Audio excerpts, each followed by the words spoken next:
Morning. So I had to run into town for just a little bit, and it was only like 6:15 this morning. Anyway, I grabbed me a coffee at McDonald's because I didn't want to break everything out and make my coffee. And see, it got so good. So I'm sitting at the feed store parking area. There's nobody there, and I see this gentleman pushing a cart full of cans and bottles, which here in Oregon they're worth 10 cents each. And he just has the biggest smile on his face, and he looks over at me and he nods, and I wave him over, and what a blessing, had such a good conversation, and said, could I buy you a cup of coffee, or do you need some? He goes, well, I'd love to do some laundry. So I buy these Tide pods so that I could hand them out, because then they're just little pods. I don't have to worry about pouring liquid into something. So I gave him a couple of those, and the last of the quarters, and so he could do a load of laundry. And man, I had the best conversation. So his name's Alan. I said, Alan, do you mind? Could I interview you? So people could just kind of know your story. He's such a sweet person. He goes, yeah, if you'd follow me over here to this restaurant, because behind it, I waited out front. I parked out front, but he goes, behind they have a spigot. He goes, I want to freshen up. And that's just a blessing. He's so sweet. He's just a really sweetheart. Anyway, so that's what you're going to see next. You're going to see the interview I did this morning with Alan. Everybody has a story. And he was just the nicest, sweetest person. And even when I went to give him the quarters, he was like, no, because I told him, I live and travel out of my van. And he goes, no, I can't take that from you. I just can't take that. And I said, well, you can't steal my blessing. So anyway, it was wonderful. It was just really great. So here's that interview. Just remember, always practice kindness. We all have a story. And he sleeps out in the elements. He doesn't even have a tent. Anyway, God bless, and I hope that you really will pray for Alan. Bye. Tried to get in the mission yesterday. Yeah. Let me move this way. So, This is my friend Alan. Hi. And one awesome person that I was so blessed to meet this morning. And I just wanted to ask you just Hard work. Yeah. Hard work canning and You are. Yeah. Yeah, it's amazing. 10 cents a bottle or can. I mean, that adds up. Well, it adds up. Not much, because the work is pretty hard. Right. I mean, it's smelly and this Right. and that. And, I don't know. You were saying you go to Catholic Community I Services? go to Catholic Community. They help me with a little bit of food here and there, clothing. Nice. Shower passes for Willamette. Passes and stuff like that. Nice. They give shower passes. Right. And are you yeah, aware you that Cricket, that you could get a phone through Cricket? Yes, yeah.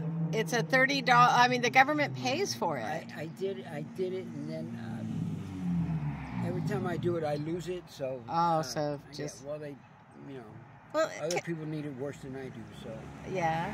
Could I ask, how old are you, Alan? 58. 58. Well, you're young. I'm going to be 62. Yeah. Oh, 62. Hey. I love my 60s. I'm right up there, though. Yeah. It's coming so fast. It does come fast. Are you from here? No. Where are you from? Hawaii and California. I've been lived out in California for a little bit. When I was younger, parents went ahead and separated. My mom took me and my sister to Hawaii. Lived out there with my grandparents, and Oh, I pray you didn't have family in Maui. No, I didn't. That's so But, sad, isn't it? Yeah, Hilo and Lanai, I got family, but it's so sad, the fire out there. That, Right. I heard it in '93. You're right. Yeah, that's so sad. And stuff Yeah, like that, it is very sad. So, do you like being here in Lane County? It has its ups and downs. Right. I live in my van, and I find they're pretty friendly when I'm here in town. Yeah, I've been. A lot of people are really generous and outgoing and stuff like that. Right. I've had my run-ins with other people that not so happy, not so. I have too. And, People and who tell me, family too. I have Yeah. my family is just overwhelming too. So Right. yeah. I find that as well. Also with because I'm a Christian, I find that families sometimes are like that's taboo to them. So I think it's kind of like worse that it's family before friends. Right. Sometimes friends are a little bit more understanding and That's able to talk to you a little bit more. that's truth. Family, So you sleep? Do you sleep in a tent? No. No. Wherever I throw a blanket and lay down and I sleep. Well, I tell people that Jesus was the very first houseless person. Yeah. So. Hey, look, that's so funny because I got slippers on. Yeah, see, you got wherever he laid his head was, Yeah. and that's the truth. Yes, I do the same thing. I mean, I walk and I do cans at night and stuff like that. And, that way I don't bother nobody. Right. And this and that. Nice. And Do you have children? yeah, I'm a grandpa now. Oh my gosh! They made me. Yeah, he made me a grandpa. She's. They're at the Dalles. Him and his girlfriend and I have a granddaughter. She's really beautiful and stuff like that. I haven't got to. Only seen pictures. I haven't been able to get out there to Right. see her. And stuff You like will. that. God willing, you will. Yeah. It's hard because he used to say, "How come you didn't fight for me? How come you didn't fight for me?" Oh. I couldn't try and take him away from his sister and Right. his mother. Right. Um, Yeah, as kids, Yeah. they don't understand Yeah. the struggles of Yeah. yeah. I wish things could have been different and this and that.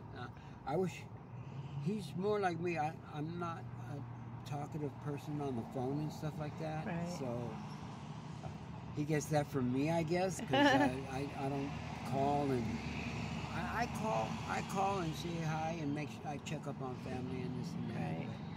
But, for some reason, he had a thing about the phone and keeping it on, and Right. his mother didn't talk to him very well and didn't tell makes him, it hard. tell her or him that everything that happened between us and stuff like that. Right, the that hardest makes it thing hard. I had to do was leaving Right. him, but Yeah. things weren't What working got out. you to on the streets? I hate to. It's not homeless. You're houseless. So what caused that? Well, I had housing. Housing went ahead and, so I kept letting somebody in my house, and I shouldn't have let them in my house because Right. things were missing. So I ended up going ahead and having an argument with him. So they evicted us both. And when they evicted us both, they gave us like a 3-day type notice thing. And then Oh wow. I got out, and Homes for Good, they said, "Don't worry, Alan, don't worry. We got this. As long as you're on my caseworker, we'll take as long as we want." Right. And that, because I was having a hard time finding an apartment. It's really hard around here. Well, it's pretty hard. So Yeah. I ended up going ahead and waiting for my caseworker's friend, and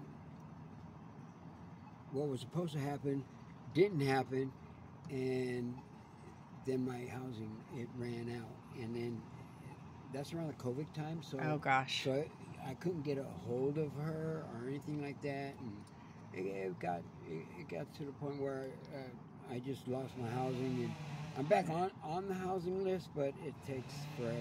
Yeah. Well, that's a blessing. I'll pray. I'll Yeah. pray that you get it. Me too. See, I bet. Yeah. If there's anything you could say to people, anything at all that are struggling and might end up where you or I are Never at. give up. Yes. There's always hope. Stay focused and you know, whatever you want in life, Right. stay focused and reach out and grab it. Yeah.